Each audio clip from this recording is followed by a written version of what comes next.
নমস্কার বন্ধুরা, আমি মানস বিশ্বাস, দ্য বং ইন্সপিরেশন ইউটিউব চ্যানেলে তোমাদের সবাইকে স্বাগত জানাই। আশা করি তোমরা সবাই সুস্থ আছো এবং ভালো আছো। তা তোমরা অনেকেই আমাকে Kolkata police constable and lady constable 2024-এর প্রিলিমিনারি পরীক্ষার যে কাট অফ বা এক্সপেক্টেড কাট অফ কত হবে তোমরা সেটা জিজ্ঞাসা করছো। তার মেন কারণ অনেকেই তোমরা কিন্তু ডব্লিউপি কনস্টেবলের 2024-এর যে পিইটি পিএমটিতে ফেল করেছো এবং অনেকে ডব্লিউপি কনস্টেবলের পরীক্ষায় পাশ করতে পারোনি। তা তোমাদের হাতে একমাত্র অস্ত্র এখন কলকাতা পুলিশের কনস্টেবল বা লেডি কনস্টেবলের পরীক্ষাটা। তা দেখো, বিগত বছরের কাট অফের সাথে এবছরের কাট অফের তুলনা করলে হবে না। কাট অফ নির্ধারণ অবশ্যই হবে প্রশ্নের ওপর। প্রশ্নের মানটা এবার অনেকটাই কিন্তু তোমাদের মডারেট টু টাফ হয়েছিল এবং তোমাদের কিন্তু কত গুণ ডাকবে তার উপরেও কিন্তু নির্ভরশীল হবে এবং কত স্টুডেন্ট পরীক্ষা দিয়েছে তার উপরেও কাট অফ নির্ভরশীল হয়। কিন্তু আমি ইউআরদের ক্ষেত্রে এটুকু বলতে পারি, 52 থেকে 55 যারা পেয়ে আছো, ঠিক আছে, তোমরা অবশ্যই কিন্তু মাঠের জন্য প্রিপারেশন নাও।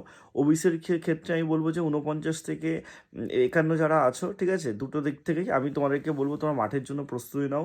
এসসিদের বলবো 45 থেকে 48 যারা পেয়ে আছো, তোমরা কিন্তু মাঠের প্রস্তুতি নাও। এবং 41 থেকে তোমার 45 বা 40 থেকে 45 যারা এসটি আছো, তোমরা কিন্তু মাঠের জন্য প্রস্তুতি নাও। এর মধ্যে দেখবে +-3 কাট অফ তোমার কিন্তু যাবে, তার বেশি কাট অফ তোমার এবছর হবে না।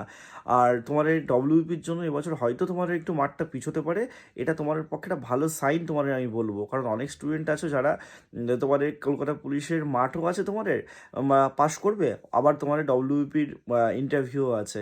তা সবার ক্ষেত্রে সুবিধা হবে, ভালো করে তোমরা প্রিপারেশন নাও।